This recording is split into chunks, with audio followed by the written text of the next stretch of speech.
everybody. Welcome back to Random Gleanings. I'm Chris. He's Jesse. Jesse, we're going to talk some about, is this a bear market rally or is this a new bull market this week? Yeah, that's an interesting question. And so let's go straight to the charts. The first chart is October 13th until now, right? And the S&P's had a pretty good run, a couple little dips, but, I mean, that's a pretty good run. It sure is. Now, October 13th represents the low of this cycle that we're going through right now. And like you said, that's a heck of a run. Yeah. No doubt. But if we expand the window of time a bit, right, what we can see is, we've seen this sort of run before just in the last year. We have. We saw it back from June until August of last year. And really, this run that we've had is not very different than June until August in terms of size. We've also seen some other, valley to peak type moves. There are other time periods that remind me of this. Yeah, I was going to ask, is this unique, right? So it really isn't. The next chart is, or at least it's not for a bear market. The next chart is 2000 to 2002. And listen, the right-hand side of this chart, is post 9/11. 2002 was Enron and WorldCom both imploding. Not suggesting anything's going to implode. Certainly hope we don't have another, tragic event in this country. But suffice to say, this is what bear market rallies look like. So the question is are we basing here and starting up? Well, if we go back to the this last 15-month type chart, to your point, the last 6 months there is more of a base that's been formed. But what I want to show our listener here is this next tweet from Jim Bianco that shows, if you zoom in, Mr. and Mrs. Listener, there is a line, a cyan or kind of bluish line there that represents a 50% retracement. Can you explain exactly why that's so important, Chris? So from the top to the bottom, the top is basically, January 3rd of 2022 correct, to October 16th, right? So the top would be the top and the bottom is October 13th. And we're exactly halfway. So that's my point, is if you go back and look at that, where are we now? We're right at that 50% retracement. And while we're talking a technical analysis here, folks, you do want to get above that 50% retracement to have conviction in this is a move. There would be some that would say you'd want 2 weeks closing numbers above that 50% retracement to build that conviction. Jesse, you've made the point in the past that it's not just a stock market, it's a market of stocks. And one of the things that I noted from our friend Willie Delwich is that basically the sectors, the 11 sectors in the S&P right now, 4 of them are above their August high. But, 3 of them are, just barely above the August high, and the rest of them aren't, right? So 7 out of 11 are not above those August numbers, and of course the S&P is not above those numbers either. So when we get down to the stock market as a whole, the big question is, can we break through this little ridge at the 50% retracement, and can we get above the August highs, which is the next peak? That would be important for us building conviction. There's no question. For sure. So this next chart is also from our friend Willie Delwich, and bull market behavior checklist. Basically, the way Willie looks at these numbers, we've got 2 out of 6 right now. Again, just not a swimming report, I guess. Right. That's right. So, it remains to be seen, bear market rally versus bull market. Love for it to be a bull market, no question. Yep.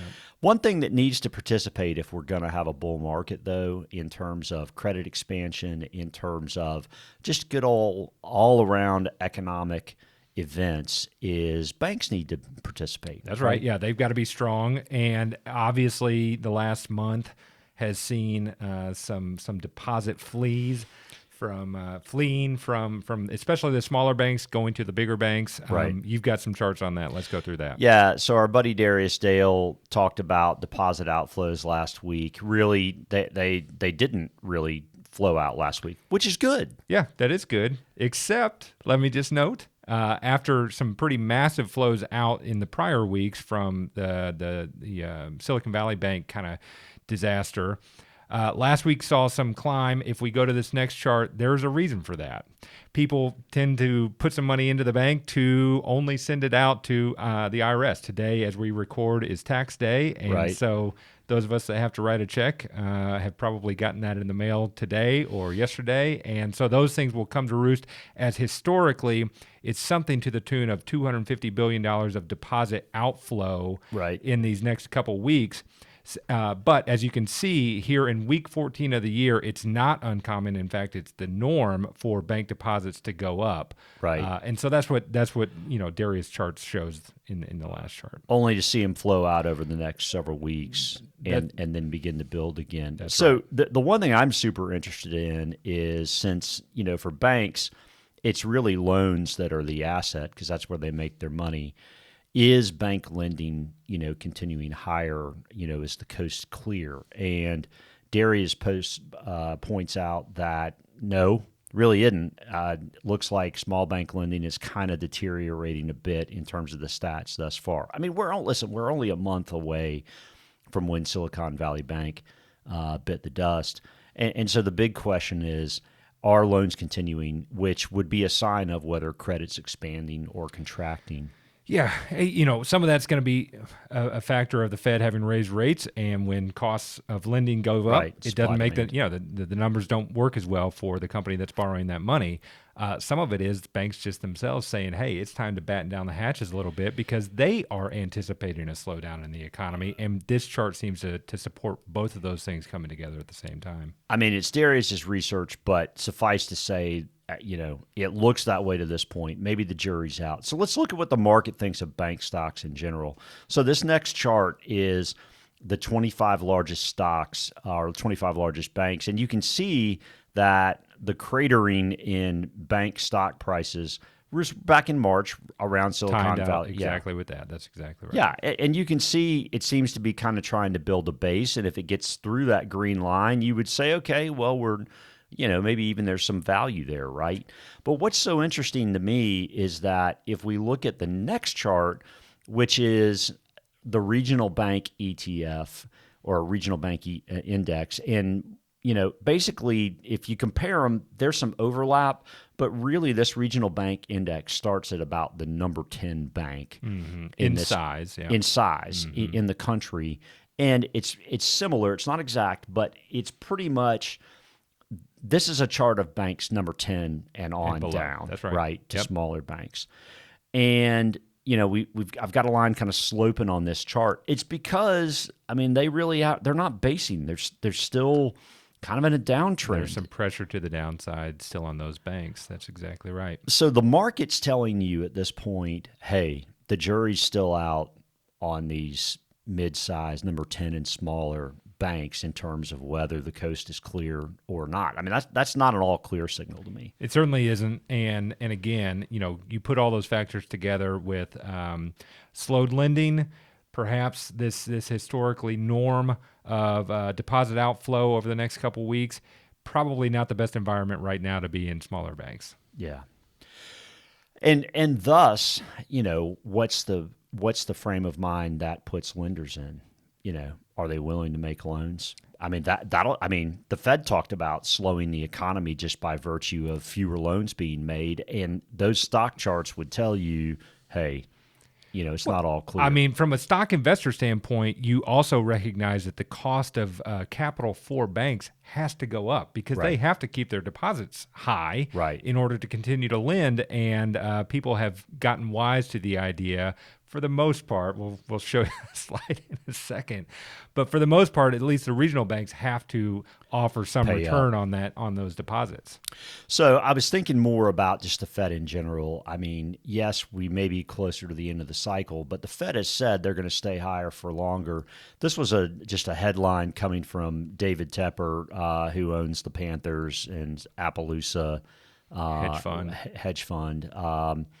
And suffice to say, I mean, he's pointing out, don't fight the Fed works both directions. Yeah. It seems we've forgotten that a bit. And again, I'm not saying that this isn't a new bull market, but the Fed is raising rates, Yeah. and so if the Fed's got the wind at your back and you don't fight the Fed when times are good, well, then why are we necessarily fighting the Fed when times are not as good and they're raising interest rates? They've just tightened things because they feel like they have to, and that does tend to have an effect on asset values. So just it just keeps a caution flag, I think, on the racetrack. So. One of the things with this interview with Tepper was he mentioned the labor mismatch, and this is a chart we've shown a gazillion times, but here it is through the most recent data. I mean, those jaws have not closed, job openings versus the unemployment rate.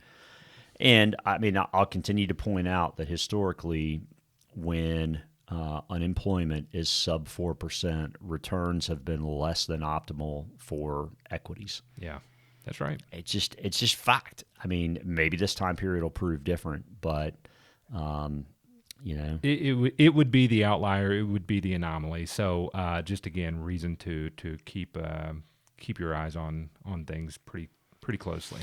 All right, so I love you put this in here. The money center banks and their yield. I mean, the 4 or 5 money center banks are J.P. Morgan, B of A, Wells, Citi, not on here, right? And then is U.S. Bank Corp? I think they're considered maybe one of the top 5. Or they certainly are top 5, but not the same name as the top 4. Well, these folks aren't really paying up for They deposits. don't have to. They don't have to. So. Again, I think there's been some change in the dynamics of banking. And, I saw a stat that it's something like 99% of U.S. businesses are small businesses. It's maybe 50% of the population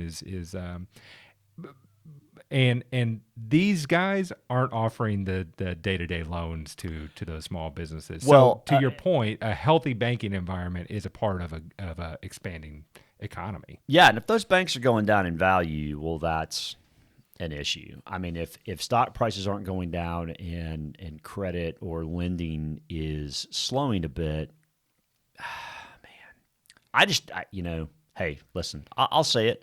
Me personally, I don't believe we're out of the woods yet. Wait to the evidence. You said that to me earlier, and I think that's where we're at is, let the technicals prove themselves towards the upside. Fundamentally or macroeconomically, we've got some work to do. Yep. So that's all I got. Yeah, I got nothing else. So, thanks so much for watching. We hope you will hit subscribe. And if this was useful to you, hopefully it'd be useful to someone you know. So share it with them and come back next week. We'll be giving you more. Thanks.